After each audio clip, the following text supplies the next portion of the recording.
Hello అండి. Hi అందరికీ. Welcome to my video. ఈరోజైతే మా అమ్మ నెయ్యి కాస్తుంది.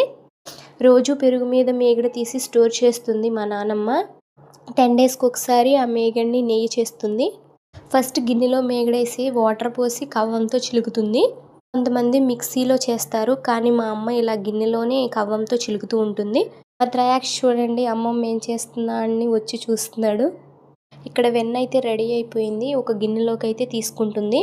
నాకు ఈ వెన్న అంటే చాలా ఇష్టం. నాకు ఇక్కడ కొంచెం పెట్టమని అడుగుతుంటే మా అమ్మ నాకు పెడుతుంది. తర్వాత ఆ వెన్నని కరగబెడితే నెయ్యి అవుతుంది. ఇక్కడైతే ఫస్ట్ బాండి పెట్టుకుని ఆ వెన్నంతా వేసేస్తుంది. మీరు ఫస్ట్గా మన ఛానల్ని చూస్తున్నట్లయితే సబ్స్క్రైబ్ చేసుకోండి, అలాగే వీడియోకి లైక్ ఇవ్వండి.